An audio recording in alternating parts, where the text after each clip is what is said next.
Pues buenas tardes a todos y bienvenidos a este nuevo acto que organiza el Foro Osio de nuestra Santa Iglesia Catedral. Es una alegría para nosotros ver que hay acogida a las actividades que organizamos, que pensamos que iban a ser una al mes y estas últimas semanas está siendo una por semana, porque hace 2 semanas teníamos una conferencia sobre el origen de la devoción al corazón de Jesús en Córdoba, porque estamos celebrando un año jubilar en torno a este tema. La semana pasada presentábamos las actas del primer Congreso Internacional de Cultura Mozárabe y esta tarde pues tenemos la conferencia muy esperada por nosotros de la doctora Alessandra Chavarría sobre iglesias, obispos y reyes en la Hispania tardoantigua, algunas reflexiones a partir del caso de Córdoba y también la presentación de su libro A la sombra de un imperio. Creo que ahora nos van a presentar a la doctora Alessandra Chavarría.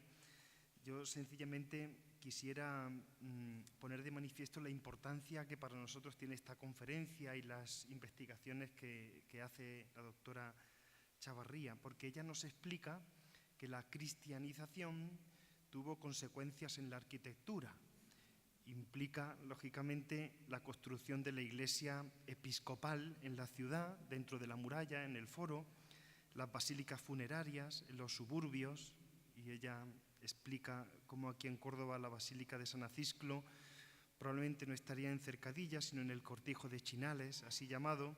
San Zoilo estaría en Cercadilla y Fausto, Genaro y Marcial, las 3 coronas, en la Basílica de San Pedro. Precisamente mis hermanos canónigos están ahora allí, porque hoy se celebra en Córdoba el día de la invención de las reliquias de los santos mártires, que no es que se las inventaron, porque invención viene de invenio, de hallazgo, encuentro, cuando se encontraron. El responsable de esta construcción de la iglesia episcopal dentro de las murallas de la ciudad, de las basílicas funerarias fuera, era el obispo, lógicamente. Luego se iban sumando otras iglesias en la ciudad, promovidas por diferentes causas y funciones. Este esquema se ha estudiado muy bien en Francia y en Italia, pero en España existe la hipótesis de que las catedrales se construirían en los suburbios. La doctora Chavarría explica que en España la arquitectura suburbana se conoce mejor que la urbana, quizá por la confusión de la iglesia episcopal con algunas iglesias monumentales de los monasterios que sí estaban a las afueras de la ciudad, o bien por esa hipótesis que se repite con frecuencia de que el cristianismo en aquel tiempo, en siglo IV, la persecución de Diocleciano, era una religión perseguida y debía ser oculta. Por eso el asunto es de capital importancia, insisto, para nosotros, porque puede ser que estemos ahora mismo sobre una iglesia episcopal, la iglesia episcopal de Córdoba, que además sería, como explica la doctora Chavarría, uno de los vestigios más antiguos del cristianismo monumental del Mediterráneo, o bien está la hipótesis de los que niegan que existan evidencias arqueológicas y textuales para asegurar que estemos sobre una iglesia en este momento. En cualquier caso, creo que lo que sí se puede decir seguro es que estamos sobre una domus episcopi, sobre un episcopoquio. Entonces estaríamos sobre una iglesia cristiana. Es, como ven, un tema apasionante, del cual yo no soy para nada experto ni conozco apenas, pero sí muy interesado de lo que pueda decirnos esta tarde la doctora Chavarría. Ahora nos presentan a nuestra ponente y escuchamos con mucha atención su conferencia. Gracias. Buenas tardes. En primer lugar, quisiera agradecer al Cabildo la posibilidad de poder traer a la profesora Chavarría y que pueda impartir una conferencia en un sitio pues, como este, inigualable, ¿no? En un marco incomparable, como suele decirse. Bien, yo les voy a presentar a la profesora Chavarría y voy a hacer un par de comentarios acerca de su libro porque ya lo desarrollará con muchísimo más detalle. La profesora Chavarría es una catalana universal y una apasionada por Córdoba. Como simple muestra de ese afecto es la imagen de la portada del libro que ustedes tienen ahí. Es un guiño o un homenaje al patrimonio arqueológico de nuestra ciudad. La pieza es una placa nicho decorada con una cruz gamada procedente de lo que consideramos el Complejo Episcopal de Córdoba.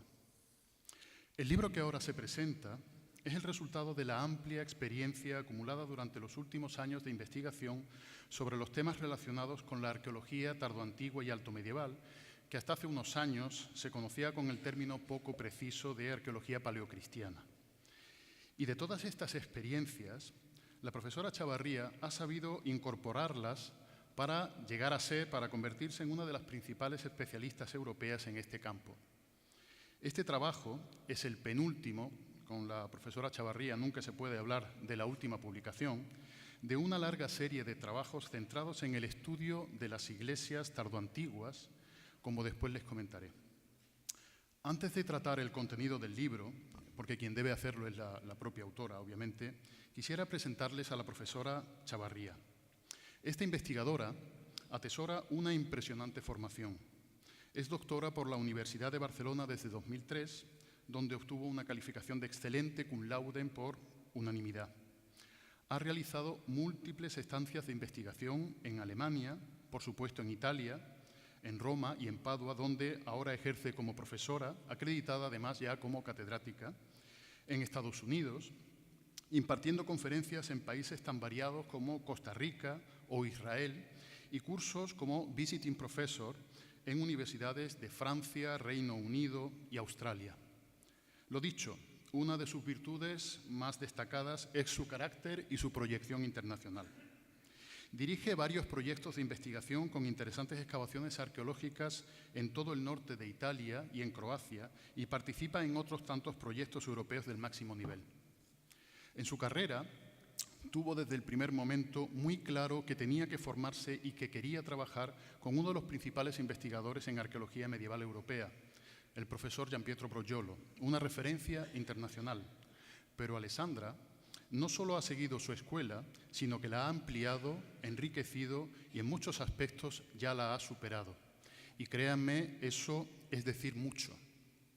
Los temas tratados por la doctora Chavarría son muy variados, lo que demuestra su capacidad científica. Los inicios de su investigación se centraron en el final de las villas romanas en Hispania, que se tradujo en la publicación de una monografía en el año 2007 y en multitud de artículos que son constantemente citados como referencia obligada en los estudios sobre esta temática. De ahí ha ampliado su ámbito de estudio al territorio y los paisajes tardoantiguos, contrarrestando una línea historiográfica reciente, como otras, que se extienden en función de ciertas corrientes o tendencias de moda en la investigación. Para ello, parte de la idea del peso que las aristocracias mantuvieron en el control del territorio, en el que las iglesias ejercen una función fundamental como elementos de representación social, como las excavadas por ella en Italia y en Croacia. A partir de estas aproximaciones, se ha convertido en una gran conocedora de la arquitectura religiosa y de la forma de estudiarla. El resultado de esta línea de investigación es el libro Archeologia delle Chiese, de la que se han realizado varias reimpresiones, con una reciente reedición ampliada y actualizada que está esperando una necesaria traducción al castellano. En relación con las iglesias, como elementos de cohesión y referencia en las comunidades cristianas, en torno a las cuales se concentran los espacios de enterramiento, ha dirigido un interesante proyecto de investigación sobre el mundo funerario de las poblaciones del norte de Italia en época altomedieval, a partir de novedosos estudios antropológicos y paleobiológicos de los restos óseos recuperados en las excavaciones. Uno de los procedimientos de investigación de estas iglesias es a través de lo que se conoce como arqueología de la arquitectura, desarrollada en Italia a mediados de los 80. Precisamente en esta línea de trabajo ha dirigido un novedoso e interesante proyecto de investigación centrado en la arquitectura medieval de Padua, a partir del análisis de numerosas torres e iglesias conservadas en pie en el paisaje urbano actual, erigidas como testimonio del proceso de recuperación del papel urbano de la ciudad en época altomedieval. Precisamente en esta ciudad del Véneto, la doctora Chavarría ha excavado parte del complejo episcopal junto al baptisterio medieval. Esta intervención, publicada de forma modélica, con un exhaustivo estudio y con analíticas de todos los elementos arqueológicos recuperados, permite comprender algunos aspectos que no siempre son bien conocidos o se relacionan con este tipo de complejos urbanísticos, como es la actividad económica y comercial desarrollada por los obispos, además de su función civil. Y como última línea de trabajo en la que se ha embarcado en los últimos años está la arqueología participativa, arqueología comunitaria o arqueología pública, como se la conoce de forma más generalizada, aunque no sean términos que definen exactamente los mismos conceptos. En la raíz de esta forma de entender la arqueología está la consideración del valor social del patrimonio arqueológico, implicando en su recuperación y puesta en valor a la población local y comarcal. No se trata exclusivamente de una propuesta de actividades de difusión, sino de una reflexión profunda acerca de la forma de cambiar la percepción que la población tiene de su patrimonio y cómo éste puede contribuir a la mejora de las condiciones de vida de las comunidades locales.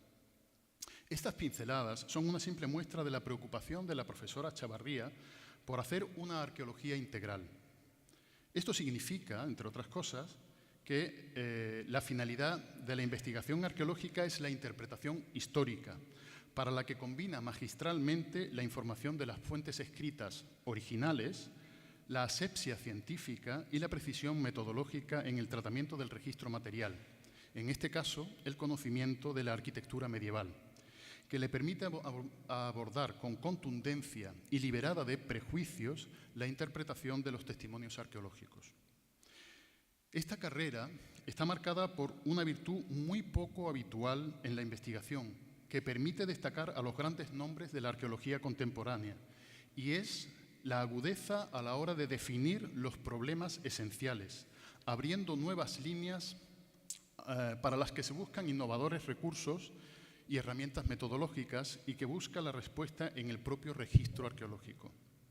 El resultado de ello son publicaciones como las que hoy se presenta y que, como todos los escritos por ellas, son trabajos de consulta obligada. Pero bien, ¿de qué trata este libro? ¿Qué aporta? En primer lugar, es una obra de madurez. Es el reflejo de toda la experiencia y conocimientos acumulados durante los años de formación, pero gestionados y tratados desde la experiencia y el profundo conocimiento de la realidad histórica y arqueológica de la antigüedad tardía europea, pues como ella destaca, la cristianización de la sociedad es una de las primeras manifestaciones del proceso de globalización, pues afectó al ámbito internacional mediterráneo del momento. En el libro subyace la cuestión de la cristianización de la sociedad durante la antigüedad tardía, cuyo principal reflejo es la construcción de iglesias, pero va mucho más allá, pues integra varias líneas de investigación complementarias, todas aquellas que antes les he adelantado. Como ella misma dice, el objetivo de este libro es, por tanto, reconstruir el proceso de cristianización a través de la creación de una red eclesiástica en las principales ciudades, en los suburbios urbanos y en el territorio, que tuvo lugar en Hispania entre los siglos V y VIII, contextualizando este proceso en su contexto histórico, político y social. Se plantea varias preguntas fundamentales. ¿Quién, cómo, dónde y por qué se construían iglesias? ¿Qué relación existe entre la jerarquía eclesiástica y las élites dirigentes? ¿En qué marco político, económico y social? Sin entrar en muchos detalles, en esencia, permite la definición de las claves para entender el siglo VI y parte de finales del siglo V, que ha pasado desapercibido en la investigación. Esta centuria supone un momento de eclosión arquitectónica de las iglesias hasta ahora poco conocida, pero que responde a un contexto político de tensión entre los visigodos de confesión arriana, cuyo principal representante es el rey visigodo, entre ellos Leovigildo fundamentalmente, y las comunidades de tradición hispano-romana de confesión católica, cuyos principales representantes son los obispos como líderes de las aristocracias locales, que tienen una cierta vinculación con el Imperio de Oriente, lo que convencionalmente denominamos Imperio Bizantino, que desembarca en la península ibérica a mediados de ese mismo siglo VI. Estos obispos son los principales representantes de la consagración, responsables de la consagración de las iglesias urbanas, tanto de los centros episcopales en el núcleo de las ciudades como de los complejos martiriales y los monasterios en los suburbios. Y junto con las aristocracias, las élites romanas locales, son los promotores de las fundaciones rurales, en especial de las iglesias privadas. Y la trascendencia de este proceso, de esta dialéctica, no es algo menor, pues se tradujo finalmente en la conversión oficial del reino visigodo al catolicismo a finales del siglo VI, en el año 589, durante el Tercer Concilio de Toledo. Para entender este resultado, la doctora Chavarría se centra en la evolución a lo largo del siglo, de este siglo, de mayor vitalidad constructiva, estoy citando textualmente, gracias a la disputa entre los seguidores de la fe nicena y del arrianismo. Durante el siglo VII hay una nueva etapa de revitalización arquitectónica, probablemente relacionada con promociones privadas, en buena medida de la mano de la monarquía, para fortalecer su poder frente a las emergentes aristocracias civiles y religiosas. Con esto se responde, la doctora Chavarría responde a la reciente datación islámica de muchos de estos edificios de culto visigodos. En este contexto, el inicio de la conquista del Próximo Oriente por parte de los musulmanes durante la primera mitad del siglo VII influirá en el refuerzo de estas conexiones que pudieron implicar el desplazamiento de población hacia el occidente mediterráneo, con todas las implicaciones que ello tiene y que aún están por determinar en su justa medida. Encontramos, pues, los tres elementos del título del libro: iglesias, obispos como representantes del poder religioso y de las élites hispanas, y reyes como representantes del poder político. Para tratar este complejo asunto utiliza como hilo conductor las iglesias, que son mucho más que la arquitectura que muestran. Son elementos en torno a los cuales se desarrolla una compleja red de tramas políticas y relaciones sociales. Son hitos vertebradores del territorio, el reflejo de intercambios e influencias culturales en los procesos tecnológicos que generan una importante actividad económica. De hecho, se trata por primera vez, de forma decidida, aspectos de cuantificación sobre cuánto costaba la edificación de una iglesia y cómo funcionaban los talleres encargados de su construcción. Y por otra parte, ofrece un complejo repertorio de funciones de los edificios de culto cristiano. Funciones pastorales, funerarias, monasterios que ejercen una relevancia función fiscal, eremitorios, etc. Su tratamiento implica la revisión de algunos aspectos básicos, como el de la asignación cronológica, que ha abierto un debate en la investigación hispana, la revisión de la documentación arqueológica y su inserción en un marco contextual más amplio, ya sea urbano o rural. Este libro, de denso contenido, pero de lectura muy fluida, trata aspectos mucho más profundos que lo de la simple arquitectura.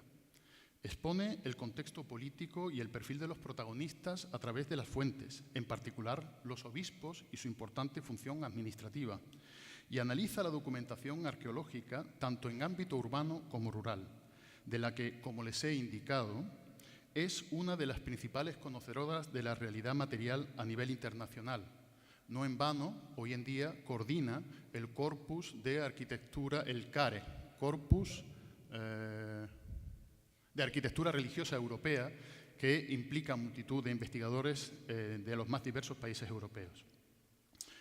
Esta cualidad le permite proponer algunas hipótesis que deben ser tenidas en cuenta y que se basan en un profundo conocimiento del mundo mediterráneo durante la Antigüedad tardía, tratado con la precisión y asepsia de una forense que disecciona la información para extraer de ella el máximo partido posible.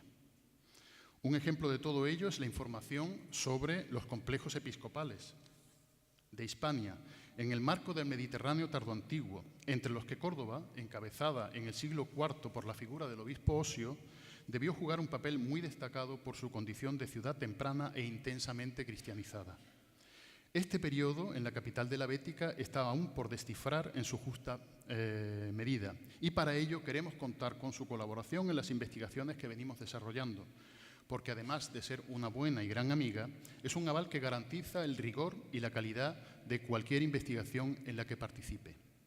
La conferencia con la que ahora nos va a deleitar va a ser una buena prueba de todo lo que les he comentado. Muchas gracias.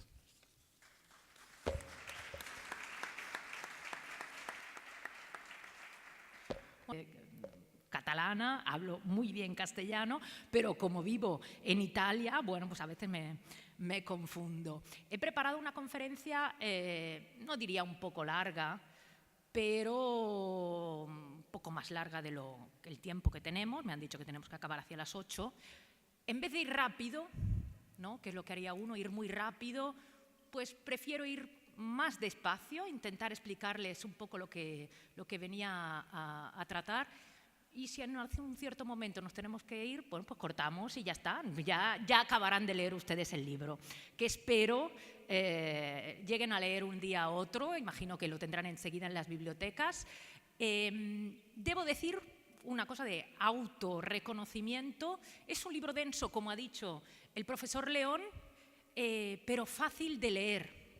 Y es fácil de leer gracias también, y lo quiero reconocer aquí públicamente, a que el profesor León me ayudó mucho con la redacción en castellano, porque tenía una de italianadas, que digo yo, tremendas, o sea que le dio la justa redacción, y es fácil de leer, no es un libro pesado, digamos. Bueno, quería empezar explicándoles un poco el porqué de este libro. Si uno dice otro libro sobre iglesias, ya han hecho mucho, ¿no?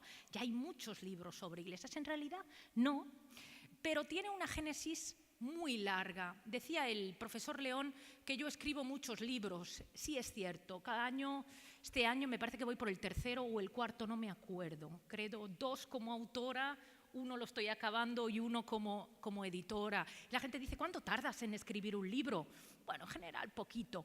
Pero atención, este es el libro que más me ha costado escribir. Yo llevo 15 años escribiendo este libro. Es cortito, ¿no? Si lo vemos aquí, no es un tomazo, digamos, de esos que dicen vaya libraco que has escrito. No es un libro muy largo, no es un libro muy difícil, como decíamos antes, pero tiene una génesis muy larga. Y les explicaré el por qué, si consigo pasar las diapositivas. Quería también recordar lo contenta que estoy de estar aquí en Córdoba. Yo me marché de Barcelona hace 20 años, 5 los pasé en Alemania, escribiendo mi tesis doctoral, y luego, bueno, pues casi enseguida obtuve una plaza en Italia, y ahí me he quedado. Hace 15 años que estoy en Italia, pero vengo cada año a España a hablar en alguna conferencia, algún acto como el de hoy. Y han sido 2, fundamentalmente, los lugares que en España me han acogido con gran cariño y repetidamente. Quiero recordar que yo el año pasado, justo el 26 de noviembre, estaba en Córdoba en el Congreso de los Mozárabes. Y el año anterior también, y así. En honor, digamos, como guiño, como recuerdo a estos 2 lugares, 1, Córdoba, el que he querido representar en la copertina, en la portada del libro. El segundo, no quiero dejar de recortar también Granada, es una ciudad que me ha siempre acogido con mucho cariño y al que he dedicado las primeras páginas del libro. Cuando uno abre el libro, empieza con Granada, con una inscripción, la inscripción de Gundiliuba, una inscripción excepcional por los temas que trata, por el modo en que se describen una serie de iglesias. Es una inscripción que se encontró en Granada, en uno de los monumentos más importantes, que viene de otro sitio. Bueno, es una cosa muy, muy compleja, pero de esta manera he querido un poco reflejar mi ligazón con estas 2 ciudades andaluzas con las que me siento, no diré identificada, pero me siento muy, muy querida. Les decía que este libro lo empecé hace 15 años. Bueno, digamos que la génesis fue contemporánea a la redacción de mi tesis doctoral y a la redacción de este libro que ven ustedes en la imagen, El final de las villas en Hispania. Se publicó en el 2007 y acabado este libro, en el que se trata el final de uno de los elementos más característicos del mundo romano, las villas, las casas de campo que tenían los romanos en el territorio. Son edificios que se encuentran desde Britania hasta el territorio de Constantinopla, en el norte de África, en España, en Italia, en Grecia, en Germania. Son una serie de edificios que se encuentran en todo el Imperio Romano y que de repente, en el curso del siglo V, desaparecen. Por eso fue el tema de este libro, y uno de los aspectos que trataba el libro fue si y cómo en algunos casos estas villas se habían podido convertir en iglesias. Allí ya me tocó un poco el interés por este mundo de las iglesias. Tradicionalmente siempre se ha dicho que estas iglesias construidas en las villas eran obra de los propietarios rurales, los domini, los señores del campo que construían pequeñas iglesias en sus casas, y allí, y mi producción un poco se ha caracterizado por eso, llevar un poco la contraria a lo que han sido las grandes corrientes historiográficas. Ya dije dentro del libro y en un artículo aparte, como ven ustedes, aristocracias tardoantiguas y cristianización del territorio, otro mito historiográfico. Es decir, ¿es cierto que los propietarios construían iglesias en sus villas sin ningún tipo de intervención de los obispos? Yo creo que no. Y allí empecé a tratar un poco este tema, siempre tratando del territorio durante la tardoantigüedad, la alta Edad Media, en el siglo ya a finales del V, VI y VII. Existe un problema en Hispania, uno de los problemas históricos más importantes es el de la llegada de los visigodos y cómo se establecen en el territorio. También este tema ha sido muy debatido en los últimos años. ¿Cuál fue el impacto visigodo en el territorio? ¿Cómo se pueden identificar en el territorio? Y uno de los elementos más característicos de la presencia visigoda en Hispania es el de las iglesias. Ustedes todos conocen, han oído hablar de San Juan de Baños, de San Pedro de la Nave, de Quintanilla de las Viñas, iglesias no demasiado grandes, pero monumentales y excepcionales, tanto por lo que respecta a la arquitectura como a su decoración. Pues sí, tratando estos temas, intentar documentar cómo podíamos percibir, intuir la presencia visigoda del territorio a partir de las iglesias. Y luego un artículo que siempre me gusta recordar, el artículo sobre el monje Nanto. Nanto es un monje que llega de África en el siglo VI y monta un monasterio en los alrededores de Mérida. Bueno, monasterios, territorio rural, iglesias, no era un tema que me fuese ajeno. Más tarde, siempre en Córdoba, es curioso, siempre en Córdoba, fui invitada a un congreso en el que traté otro tema de los, digamos, polémicos. La mayor parte o numerosas, entre comillas, catedrales en Hispania parece que se encontrarían en los suburbios. Esto es, digamos, desde un punto de vista histórico y la comparación con otros ejemplos del resto del Mediterráneo lo hace, si no imposible, muy difícil. Allí escribí un artículo negando esta posibilidad, negando el hecho de que Cercadilla o algunas iglesias suburbanas de Toledo o la misma iglesia de San Vicente en Hispalis fuesen catedrales, suburbio, iglesias y obispos, sobre la errónea ubicación de algunos complejos episcopales en la Hispania tardoantigua.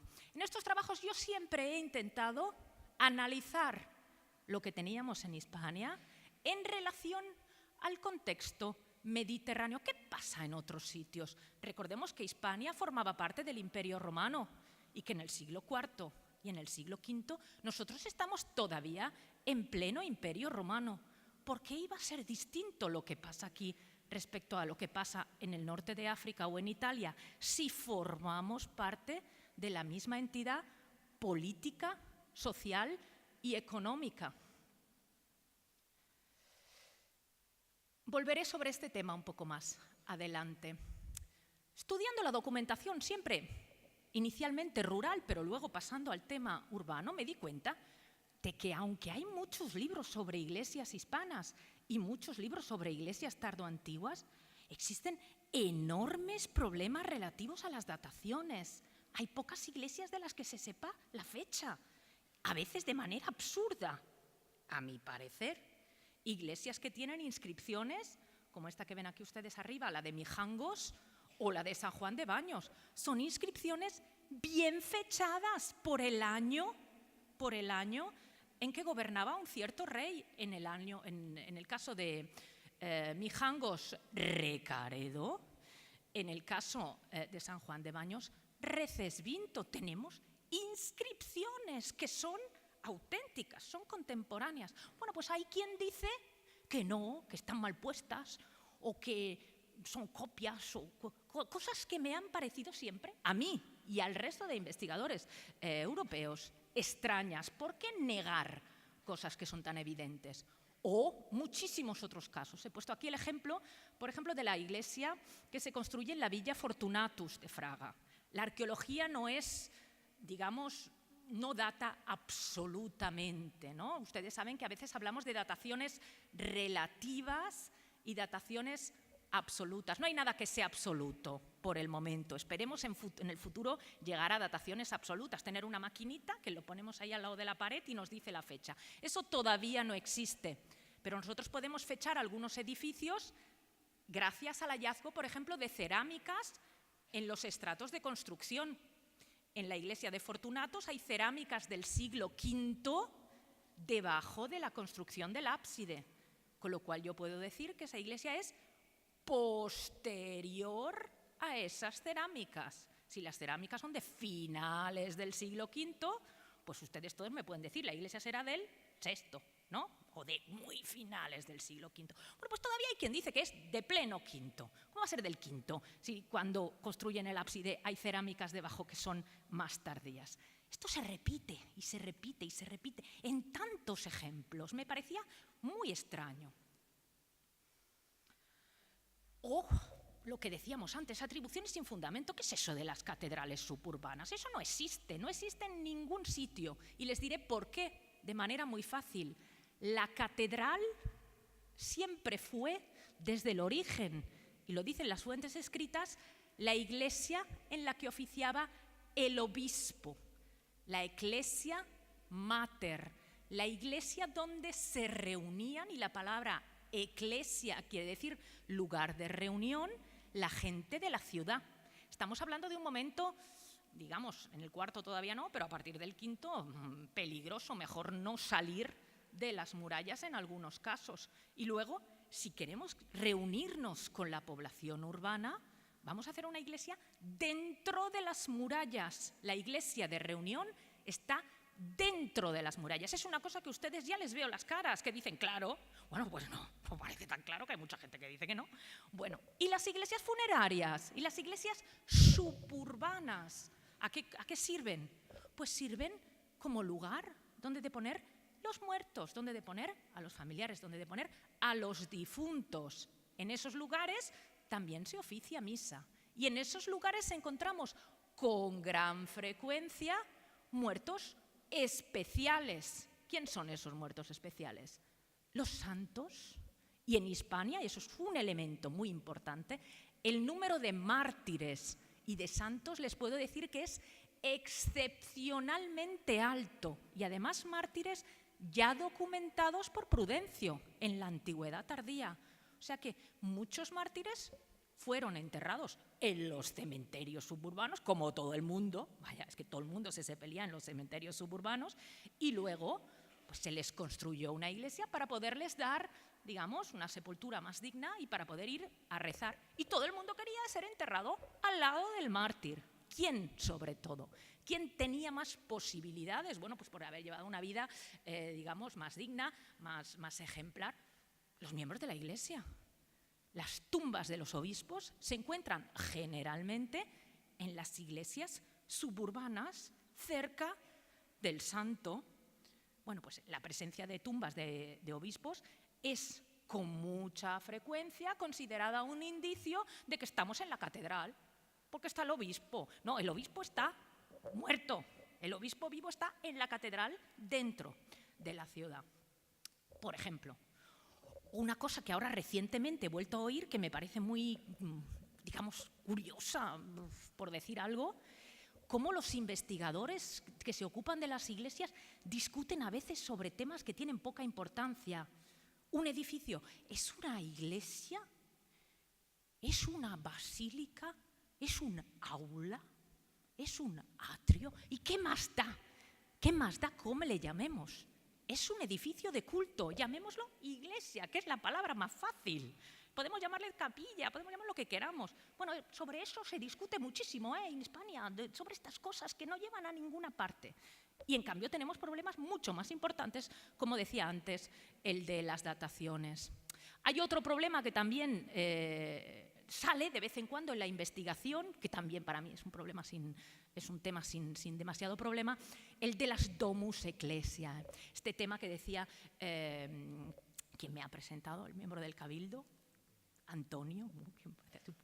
Antonio decía, si este tema de las persecuciones, tengamos en cuenta que las persecuciones hubo, evidentemente, si no, no habría mártires, pero en momentos muy precisos de la historia, que durante gran parte del siglo III y con algunos emperadores, por ejemplo Galieno, los cristianos podían practicar su culto sin ningún problema y se reunían en edificios que no hacía falta que fuesen casas.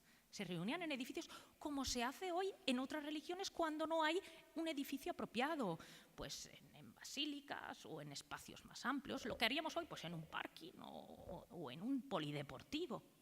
No es necesario pensar que las primeras iglesias tuvieron que ser lugares escondidos y que la gente rezaba solo en las casas porque estaba perseguido. Eso en Italia está completamente abandonado.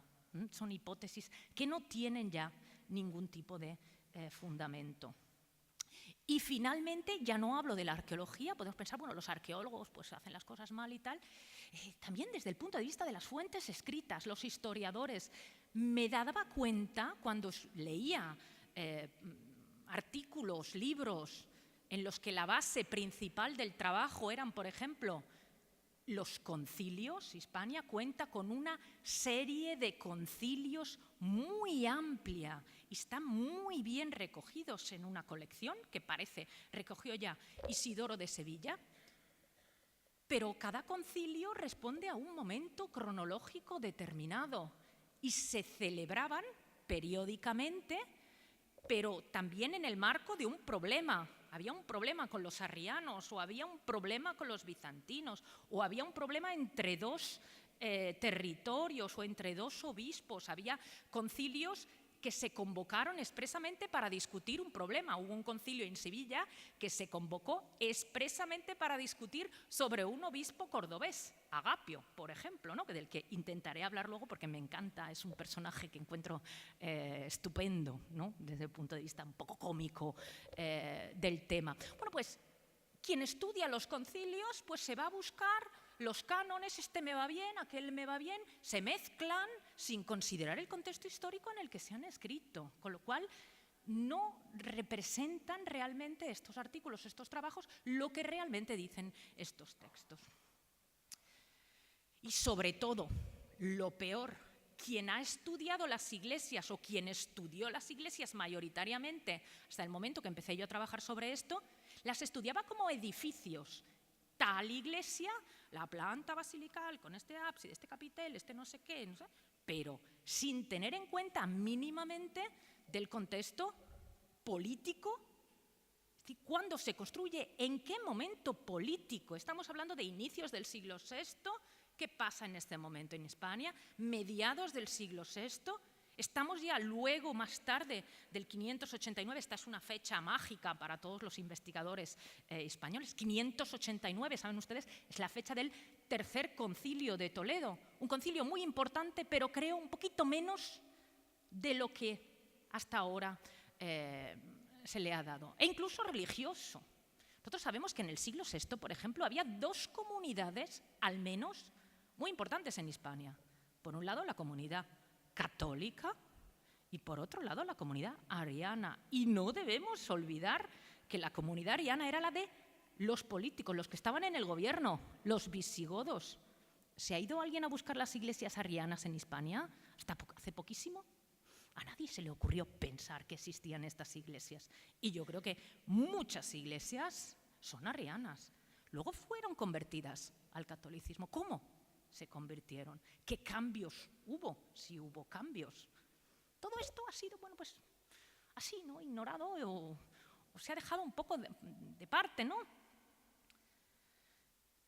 Otro tema que me encuentro, y me lo estoy encontrando ahora leyendo algunas recensiones que se hacen a mi libro, por suerte siempre muy positivas, pero sobre todo dicen siempre, con la poca documentación que existe, ha conseguido estructurar un trabajo muy bien hecho. Perdón, la poca documentación que existe. En España existe una documentación relativa a las iglesias extraordinaria, ya sea, como les he dicho, las fuentes escritas, los concilios, fuentes hagiográficas, vidas de santos, pero a toneladas, inscripciones de una calidad extraordinaria y con un material, un texto interesantísimo, basta pensar en la de Gondiliuba, material escultórico de una calidad, con unos materiales, mármol de Proconesio, unas decoraciones que se pueden comparar a las más extraordinarias iglesias, por ejemplo, de Siria, de Oriente. Y para no hablar ya de materiales como las coronas visigodas. Pero bueno, ¿dónde está la escasa documentación? Tenemos muchísima documentación, se podrían hacer 20 libros como este, con la documentación que hay, pero hay que trabajarla y analizarla correctamente en su contexto. Y es eso lo que he intentado hacer.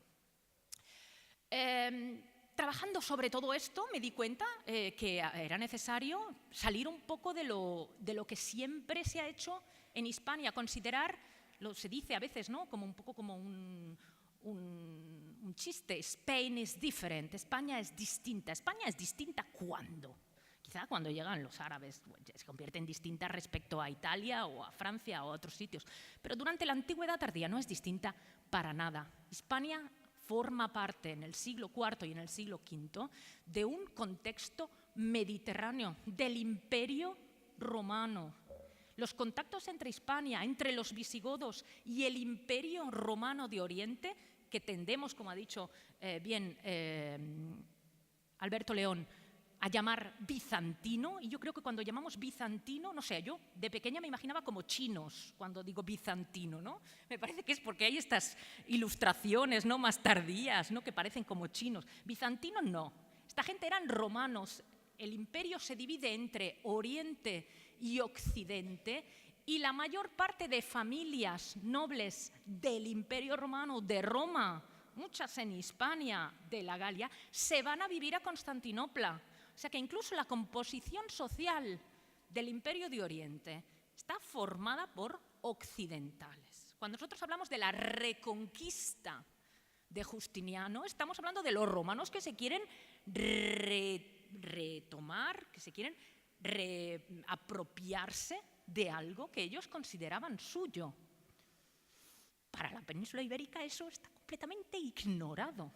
Nosotros sabemos que aquí estuvieron los bizantinos. El otro día estaba en un congreso y había una chica que habló de una serie de materiales bizantinos, unas placas de cinturón pertenecientes al ejército, que son claramente bizantinas. Y decía, ¿y estos materiales? Pero yo no quiero decir que aquí hubiese bizantinos. Yo estuve por decirle, ¿por qué no?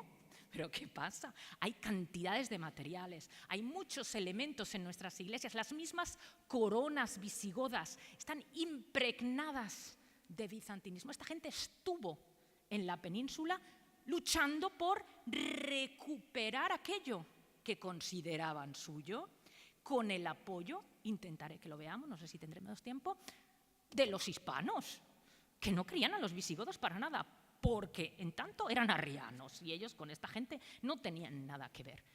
Y segundo, porque pensaban recuperar sus propiedades y recuperar el poder que habían tenido una vez.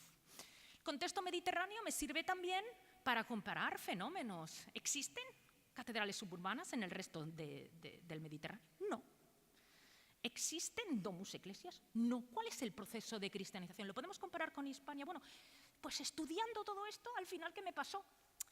Que me estudié tanto que al final me dijeron, oye, pues ¿por qué no haces un libro sobre el Mediterráneo en vez de sobre Hispania? Déjalo, si tanto allí, tanto ya no estás allí, ¿no? ¿Qué les importa?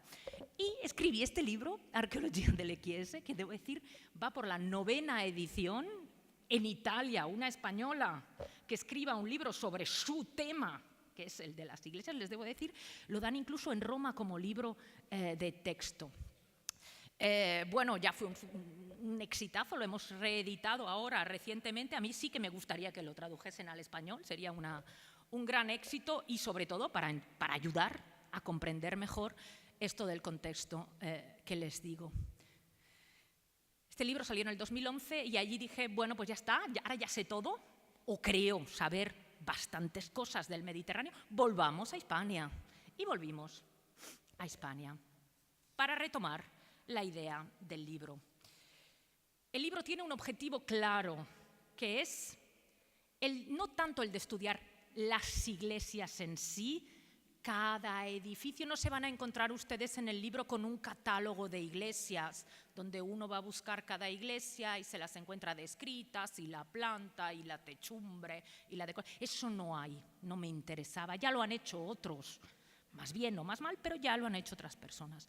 Yo lo que quería era reconstruir el periodo tardoantiguo, desde el siglo IV hasta la llegada de los árabes, porque en algún momento me tenía que parar, pero viéndolo desde la perspectiva de la Iglesia, viendo cómo la documentación eclesiástica, ya sea la arqueológica, ya sea las fuentes escritas, nos permitían ver la evolución histórica de este periodo de otra manera, o no. Eso ya lo veremos luego. Con sorpresas, una sorpresa, por ejemplo, es el siglo VI. En Hispania se ha tratado mucho el siglo IV. Existe un magnífico libro, muy viejo ya, pero muy importante todavía, de Javier Arce, sobre el siglo IV en Hispania. Es un libro excepcional, creo que fue uno de los libros que me marcó más durante mi carrera de arqueóloga. El siglo V es el siglo, ¿no?, de que llegan todos los bárbaros y se divide en Hispania y todo esto, y también ha sido muy tratado, pero el siglo VI es un libro que, bueno, a mí me gustaría preguntarles, ¿qué saben ustedes del siglo VI? Pues yo, la verdad, hasta que empecé a escribir este libro, sobre Hispania sabía muy poco. Se sabe que están por ahí pululando los visigodos y que luchan con otra gente, pero se sabe poquísimo. En realidad, es un siglo extremadamente rico para Hispania. La mayor parte de iglesias que nosotros hoy conocemos en Hispania, a comenzar, y no voy a entrar en polémicas porque para mí no tiene ningún tipo de duda, las estructuras que se encuentran bajo la mezquita de Córdoba, mosaicos, paredes, muros, ladrillos, son del siglo VI. Son del siglo VI. La mayor parte de iglesias rurales son del siglo VI. Numerosísimos baptisterios monumentales son del siglo VI. El siglo VI es un momento que arqueológicamente es riquísimo. Riquísimo. ¿Qué pasa en el siglo VI? Es que no hay nada del siglo IV y V, sí hay cosas, pero se ven menos. Bueno, en el siglo VI pasan una serie de cosas que la mayor parte de gente no sabe. Por ejemplo, que Hispania formaba parte del reino más grande que hubo en el Mediterráneo tras el Imperio Romano y comparable al Imperio Carolingio, que es el imperio del rey ostrogodo Teodorico. ¿Han ustedes oído hablar jamás del imperio ostrogodo de Teodorico en Hispania? No, y no se tienen que avergonzar, porque yo tampoco lo sabía. Leyendo cartas de Casiodoro, me doy cuenta de que gran parte de la península estaba en manos del rey ostrogodo Teodorico, como el sur de la Galia. Los franceses no lo van a reconocer nunca, que estaban bajo, digamos, dominio italiano, figurémonos. Eslovenia también estaba bajo eso. Y el grano para alimentar a Roma, cuando el norte de África estaba en poder de los vándalos, viene de Hispania. Teodorico organiza la Anona de Roma partiendo de la península ibérica. ¿Se construyeron iglesias en época de Teodorico? Yo creo que sí, Teodorico. No sé si alguno de ustedes ha estado en Ravenna.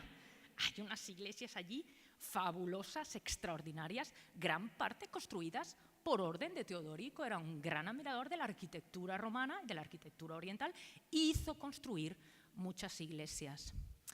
En el siglo VI, mediados del siglo VI, es el momento en que llegan los romanos a Hispania para reconquistar la península. Y es el momento en el que los visigodos empiezan a asentarse en algunas ciudades. Algunas ciudades, por ejemplo, como Mérida, ciudades como Toledo, ciudades donde había una población romana muy fuerte, pero donde hay también una presencia visigoda. Y en ciudades como, vamos a ver, aquí ya me he liado todo, ciudades como Mértola, en Portugal, y dos conjuntos episcopales, dos grandes baptisterios, uno al lado del otro. ¿Qué quiere decir eso? En Valencia, el momento de gran eclosión es el siglo VI. En Barcelona, momento de gran eclosión es el siglo VI. ¿Hay estructuras anteriores? Sí, pero es el momento en que creo se produce lo que se produce en Italia, en Ravenna. Los visigodos, los arrianos, construyen su edificio de culto. Los católicos quieren, evidentemente, construir su edificio de culto. ¿Quién construye el baptisterio más grande, más monumental, la iglesia más bonita? O sea que es un momento de crisis política, pero al mismo tiempo estos momentos de crisis no los tenemos que ver siempre como negativos, sino que dan lugar a una gran eclosión arquitectónica. Pero bueno, dejando esto, otro tema que he tratado en el libro y que creo que es importante para cualquier estudioso, para cualquier persona que quiera comprender lo que es una iglesia, es que las iglesias jamás se construyeron de manera independiente. Yo creo que hay que estudiar más que la iglesia, la red eclesiástica. Volviendo al tema de la catedral. La catedral se construye dentro de la ciudad, pero es que al mismo tiempo se están construyendo las iglesias suburbanas y al mismo tiempo se están construyendo las iglesias rurales. Cada iglesia tiene una función distinta y no se entienden si no es unas con las otras. No es que una las construyen los privados y otra los construyen los obispos. Los obispos construyen las catedrales y construyen las iglesias de los mártires en el suburbio. Hay que entender la iglesia, la construcción de iglesias, como parte de una red, como parte de un conjunto complejo de relaciones y de funciones. Y como sucede hoy, ustedes van durante la Semana Santa de una iglesia a otra. Ese es el sentido, marcar un territorio con funciones y significados distintos que la gente pueda visitar y entender uno con otro. Muy rápidamente, yo creo que tenemos todavía 10 minutillos, ¿no? Sí. Muy rápido, uno de los temas más polémicos que hay en el libro es ¿desde cuándo se construyen iglesias? Bueno, yo dije el año pasado aquí, con gran, digamos, no escándalo, pero bueno, creo un cierto estupor, que yo creo que la Catedral de Córdoba fue probablemente una de las más antiguas del Mediterráneo. Luego me lo cambiaron, pusieron la más antigua. Bueno, yo dije una de las más antiguas del Mediterráneo. Tengan ustedes en cuenta que desde el siglo III se estaban construyendo iglesias. Hay numerosísimas fuentes a partir de decretos de devolución de edificios y de materiales tras las persecuciones. Eusebio de Cesarea, que es el biógrafo de Constantino, nos cuenta cómo durante el siglo III los cristianos ya construían iglesias. Una de las primeras catedrales, una de las primeras iglesias del Mediterráneo es la Catedral de Tiro, en Fenicia, en la costa oriental del Mediterráneo. Se construye a inicios del siglo IV, quizá en el 310, entre el 10 y el 20. Ya se dice que esa iglesia sustituía a una más antigua. En el año 300, más o menos, en España todo se discute, no para dar soluciones, sino para discutir, yo creo, de manera un poco bizantina. El concilio de Elvira, el primer concilio del que se tiene noticia prácticamente en el Mediterráneo, nos dice que en el año 300 hubo esta reunión de obispos y que se reunieron in ecclesia, en la iglesia. Es extraño, no, porque ya os he dicho que antes, ya durante el siglo III había iglesias. Este edificio que ven aquí lo han encontrado hace muy poco tiempo en Israel.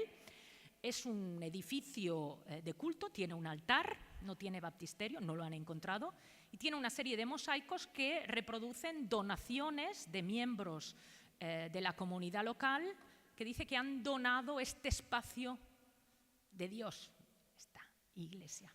Es del 230, atención, del 230. ¿Pudo haber iglesias en ese momento en Hispania? Yo creo ya que sí. ¿Se han encontrado? No. ¿Pero por qué no se han encontrado? En tanto, fechar las cosas del siglo III es bastante difícil.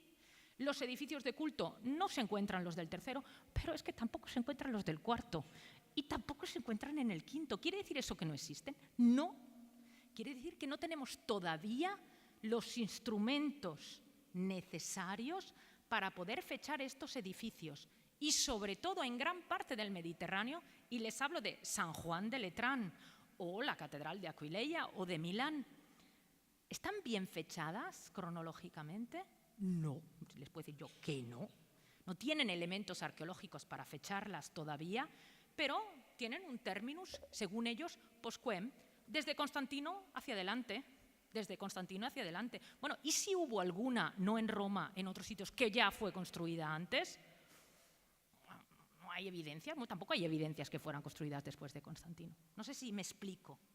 Seguro que existen iglesias muy antiguas. Y en el caso de Córdoba, recuerden que Osio, esto lo saben ustedes mucho mejor que yo, era un asesor personal, religioso y seguramente de otras cuestiones de Constantino. Cuando Constantino construye la Catedral de San Juan de Letrán, no es que le venga una inspiración divina, es que tiene al lado miembro de la Iglesia que le dice cómo tiene que ser ese edificio. Contemporáneamente a San Juan de Letrán se están construyendo iglesias en el otro lado del Mediterráneo y les puedo asegurar que todas son iguales. Tienen un patio delante, porticado, tienen un vestíbulo, tienen una serie de naves, un área absidada y un altar. ¿Cómo es posible que todas estas iglesias del siglo IV sean exactamente iguales? Pues porque existe una tradición anterior y la tradición a Constantino como le viene. Bueno, pues no sé, a mí me parece que es bastante evidente que Osio le dice cómo tiene que construirla, ¿no? Si le dice lo de la cruz, con esta cruz vencerás, no le va a decir cómo tiene que construir la catedral. ¿Y Osio cómo lo sabe? Pues porque ya tiene una en Córdoba, vaya. Para mí es muy evidente. Otras catedrales de esa época del siglo IV en Hispania, debo decirles que no hay, es muy difícil encontrarlas, pero nadie, no las hay arqueológicamente, pero nadie niega que existan. En Barcelona, donde hay un complejo episcopal excavado en antiguo, del que no se conoce la basílica, se conoce un baptisterio en realidad, nadie niega que en el siglo IV ya existía, porque hay el obispo Paciano y porque la evolución sucesiva de este complejo demuestra que ya existía. Existe una iglesia muy antigua, parece del 310-14, y ahí sí que han sido encontrado material arqueológico, monedas en el interior de un muro, pero no es catedral, en la Alcudia. Eso demuestra que si en la Alcudia hay una iglesia que no es catedral, ya en esa época, es que tiene que haber una catedral antes, por fuerza, o antes o contemporánea, digamos. Del caso de Córdoba, ya les he dicho, me resulta muy curioso, no voy a hablar de Córdoba, aunque estaba en el título, porque de Córdoba saben ustedes mucho más que yo y tienen aquí a los máximos especialistas en el tema que están reestudiando el edificio. Pero vaya, hay unas estructuras de una complejidad y de una monumentalidad, mosaicos, paredes, material arqueológico que se muestra en las vitrinas, que quiero saber. ¿Quién puede pensar que eso es poco material para argumentar la presencia de una catedral aquí? Lo querrían en Barcelona esto, y lo querrían en Mérida, donde no hay nada, pero nadie duda de la presencia de la catedral debajo de la catedral actual. Bueno, materiales que son excepcionales. Atención, del siglo VI, porque es ese momento en el que se juega a reconstruir y monumentalizar las estructuras, pero existían antes. De Mértola ya les he hablado, quería ir un poco más adelante. Les decía antes, les hablaba antes, y con eso creo que bueno, ya podemos acabar, que hay que estudiar las iglesias en su contexto, en su ambiente histórico, cultural, y sobre todo hay que estudiarlas también en su contexto histórico y en la relación de una con otra. En Córdoba en general, repito, y en general para la península ibérica, se habla de pocas fuentes. Yo encuentro muchísimas fuentes. Cuando les hablo a mis colegas italianos dicen, ¡oh, qué guay este texto! ¿No? Jolín, úsalo más, aprovéchate más.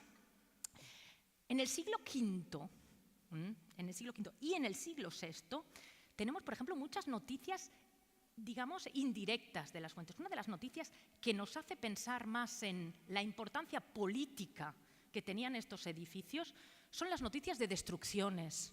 Por ejemplo, Sabemos que en Hispalis existía una iglesia suburbana, que algunos dicen que es la catedral, yo no creo que lo sea. La iglesia de San Vicente fue destruida por el rey vándalo Gunderico. Gunderico llega a Hispalis y tal, y destruye o entra en la iglesia y destruye ahí lo que puede. ¿Por qué lo destruye? ¿Por qué entrar en una iglesia y destruir? Porque es un elemento político. Como hoy se están destruyendo en Oriente a los estos del, ¿cómo se llaman aquí? Los del ISIS, ¿no? Los yihadistas. ¿Por qué se ponen a destruir ahí a mazazos las cosas romanas? Que no tienen nada más que hacer. Lo hacen porque tiene un significado político contra la civilización occidental. Lo mismo se hacía en esa época. Y hay una noticia muy interesante, decía la de Gunderico, y en Córdoba sabemos que la iglesia de San Acisclo, funeraria suburbana, fue saqueada por el rey visigodo Agila, o Ágila, ¿cómo lo llamáis? Agila. Luego se le murió el hijo en la misma batalla como castigo, ¿no? Divino por esto. Es una fuente escrita, de nuevo, si hubiese sido un edificio al que nadie le importaba, no lo hubiese destruido. Es el elemento político, la destrucción de la iglesia por parte de un rey en un momento político importante. San Acisclo, un mártir cordobés, digamos, de los primeros tiempos del cristianismo. Habla ya de San Acisclo Prudencio, o sea, mártir, digamos, llamémosle súper auténtico. Pero hay otro mártir que a mí me parece muy interesante, descubierto en una época más tardía. Vamos a ver si lo encuentro. Ustedes me sabrán decir quién es el mártir que descubre este señor, Agapio. ¿Se acuerdan ustedes? Bueno, Agapio es un señor muy interesante. Era un militar de la corte toledana, de época, no se sabe muy bien si de Recaredo o del rey sucesivo Sisebuto. Esto pasaba en aquella época. Por suerte, hoy ya no pasa. A un cierto punto de Toledo lo mandan a Córdoba. ¿Por qué lo mandan a Córdoba a un militar? Bueno, pues porque debía haber algún problema histórico importante. Yo creo que tiene relación con la llegada de los bizantinos, o hay algo que hace al gobierno central, que le llamaríamos hoy, mandar ahí un delegado para controlar, no digo hacer el 155, pero a ver qué pasa, ¿no? Bueno, Agapio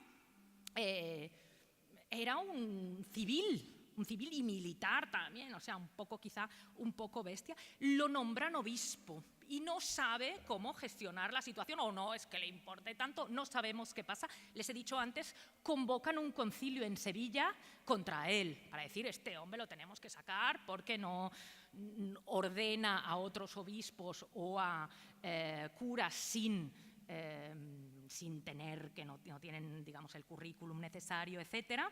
Bueno, total, que Agapio se siente un poco en culpa o en realidad él lo estaba haciendo lo mejor posible, y un día, y esto me lo explicará usted mucho mejor, yo lo explico así un poco pachangueramente, digamos, un día descubre unas reliquias que son las de San Zoilo. Descubre, inventa, entre comillas, de inventio. En ese caso no sé si es que es inventio o no, pero bueno, se inventa, descubre las reliquias de San Zoilo, y ¿qué hace? No construye una iglesia, en realidad, nos dicen las fuentes, depone las reliquias de San Zoilo en una iglesia que ya existía, otra más. Hemos hablado de la de Acisclo, hemos hablado de la catedral. Otra iglesia existía, la de San Félix, la iglesia de San Félix, pero además dota a esta iglesia, y esto es otro fenómeno que habría que estudiar porque es muy interesante, de un monasterio. Estas iglesias que tenían reliquias, que tenían mártires, eran visitadas por muchísima gente, como hoy la mezquita, o como hoy tantas otras iglesias. Esta gente venía de lejísimos, de otros países, y venía, bueno, pues para curarse, para visitar al santo, para pedirle algo, para rezar, para lo que fuese. Pues esta gente necesitaba comer, dormir, La iglesia, bueno, no estamos como ahora que está todo tan limpio, se debía ensuciar porque allí llegaba un montón de gente, necesitaban alguien que tuviese cuidado de esa basílica. Con lo cual Agapio, ¿qué hace? Construye un monasterio junto a la basílica de San Félix para tener bien cuidadas las reliquias de San Zoilo. ¿Dónde está la basílica de San Félix? Esto no lo digo yo, lo ha dicho ya un investigador cordobés. Podría ser la basílica que se encuentra en Cercadilla. Saben ustedes que en este gran complejo romano, en el siglo VI, hay materiales, tumbas, anillos de obispos, inscripciones y una estructura que parece de una iglesia que podrían estar revelando justamente la monumentalización en ese momento de un edificio. ¿Es el San Félix del que nos hablan las fuentes? Bueno, quizás sí. En Córdoba, finalmente, vemos que si miramos en total la documentación que tenemos seguramente una catedral. Hay este edificio de Santa Clara que no sabemos si es una iglesia o no lo es. Yo soy siempre positivista. Yo creo que si hay algo que tiene pinta de iglesia, probablemente lo sea. ¿Cómo la han interpretado los estudiosos? No lo sabemos, pero habría que seguir analizándola. Tenemos Cercadilla, quizás San Félix. ¿Dónde está San Acisclo? ¿Alguien lo sabe? ¿Dónde está San Acisclo? Bueno, los investigadores están analizando dónde podría estar y sé, porque tengo la suerte de conocer arqueólogos en Córdoba, que en las estructuras del anfiteatro excavadas hace algunos años, pero quizás en vías de futura excavación, podrían haber elementos para definir la presencia de un edificio de culto, tal vez donde martirizaron a San Acisclo. Bueno, esto no lo sabemos y con esto creo que hemos llegado a la hora que nos echan. Les agradezco por estar aquí, espero que les haya gustado y que tengan la oportunidad de darle un vistazo al libro a ver si les gusta. Muchas gracias y a la próxima.